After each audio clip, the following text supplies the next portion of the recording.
Génération 3, eh bien, c'est ce qu'on appelle l'évolution du parc. C'est l'EPR de Flamanville.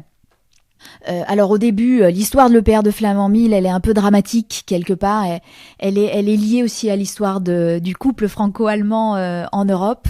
Donc au début, dans les années 87-89, c'était un réacteur franco-allemand. Donc avec toutes les spécificités. D'ailleurs, c'est European. European, pressure de réacteur, qui est devenu maintenant Evolutionary pressure de réacteur. Donc, Oui, parce que la relation, pour expliquer, la relation avec les Allemands, c'est terminé et il n'y a que les Français qui ont continué la technologie. Absolument, absolument. Donc à un moment donné, c'était notamment Siemens qui était très impliqué dans ce... Et Areva, avec sa partie allemande, était très impliqué dans cette EPR. Ils ont décidé, sur des décisions politiques allemandes, de se retirer de la filière nucléaire industrielle. Et donc les Français ont repris le concept, mais il était déjà bien avancé.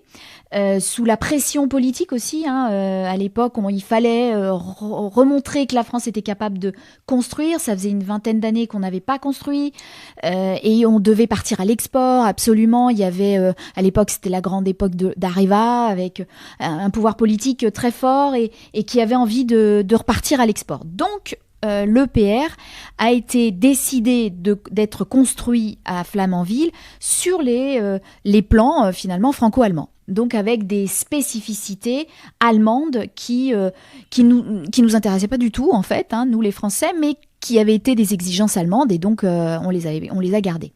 Donc ça fait un réacteur en fait extrêmement compliqué à construire. Extrêmement compliqué à construire. Les Allemands voulaient pouvoir rentrer dans les salles, maintenir l'exploitation, la production électrique en même temps que faire de la maintenance dans le bâtiment réacteur. Donc ça voulait dire qu'il fallait pas avoir 3 trains, mais 4 trains pour qu'il y en ait un. Comme vous savez que sur la sûreté, il faut juste donner une indication sur la sûreté. La sûreté est basée sur la défense en profondeur. Un des concepts de la défense en profondeur, c'est d'avoir 3 barrières physiques entre la radioactivité et l'environnement. Donc il y a la gaine de combustible, le circuit primaire et l'enceinte de confinement.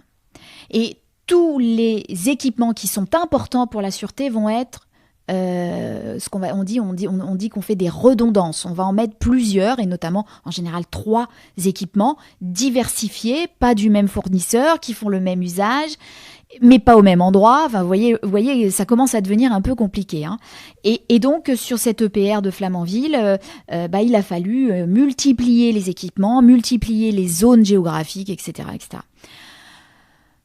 Pour la suite, ce qu'on va appeler Génération 3+, par exemple, c'est les EPR2.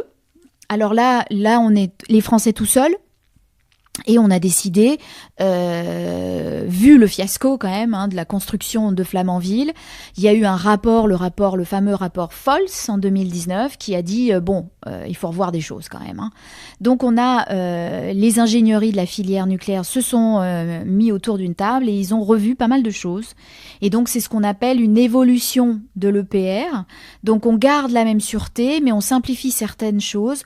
On remet on fait une constructibilité plus simple. C'est-à-dire on remet les murs droits, quoi. En gros, c'est pour que le génie civil soit quand même beaucoup plus simple à construire. Et puis surtout, on va enlever toutes les exigences allemandes qui nous embêtaient.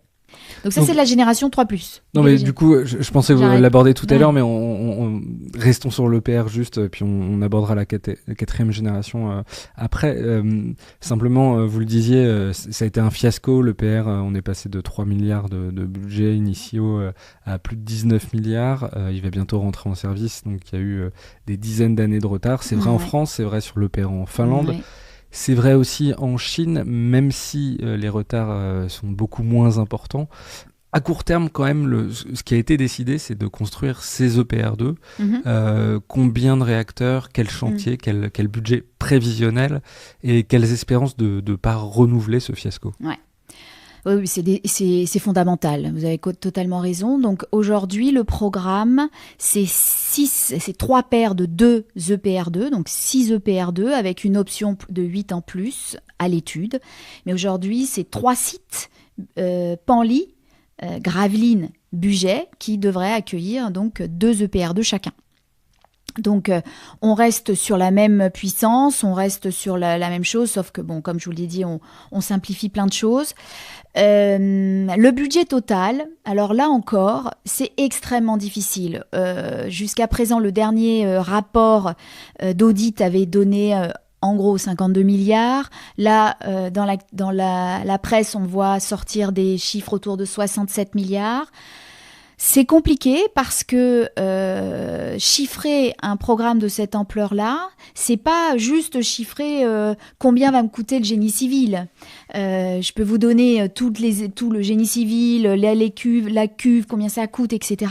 Mais il n'y a pas que ça. C'est un coût qu'on dit, on dit un coût total qui vont prendre aussi les assurances, l'ingénierie en amont de la construction.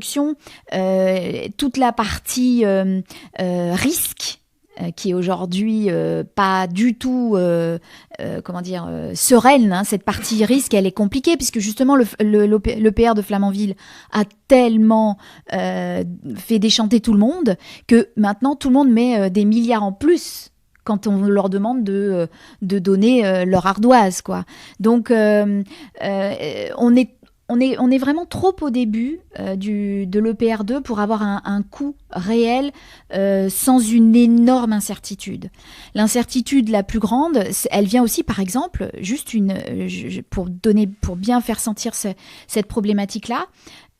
Quand vous faites un contrat avec un fournisseur, vous lui dites, ben voilà, moi je vais t'acheter 3 ou 4 GV ou 100 000 pièces détachées pour toutes mes portes. Le fournisseur, il se dit, oulala, avec Flamanville, ça s'est super mal passé, donc au lieu de lui dire, ma poignée, elle sera à 10 € la poignée, je vais me mettre des marges, je vais dire, ça va faire 20 €. Donc là, évidemment, EDF, il dit, voilà, je fais mon calcul et puis je me retrouve avec une estimation énorme. Donc tant que le basic design, c'est-à-dire les études d'ingénierie, ne sont pas complètement bien maîtrisées, avec les spécifications techniques de tous les équipements, bien noir sur blanc, vous ne pouvez pas avoir une estimation de coût sans erreur, complètement disproportionnée. Donc aujourd'hui, on est bien trop tôt pour avoir un vrai coût. Ça sera peut-être plus que 67, j'en sais rien. Ce que je sais, c'est qu'il faut que les études soient terminées. Donc il faut laisser les ingénieurs continuer à travailler sur ce qu'on appelle le basic design, avec les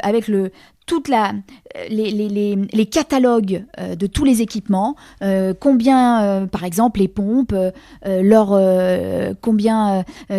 seront-elles, les spécifications de chacune des pompes, le vide, tout ça. À un moment donné, EDF a dit qu'ils allaient stabiliser ce basic design et ne plus jamais y retoucher. Sur Flamanville, on a retouché au fur et à mesure de la construction le basique, les plans d'ingénierie. Donc ça c'est pas du tout, ça va pas ça. Donc ils vont le stabiliser et ensuite, quand tout sera bien clair, ils vont aller passer des contrats et là on va pouvoir avoir une estimation d'un coût à peu près correct.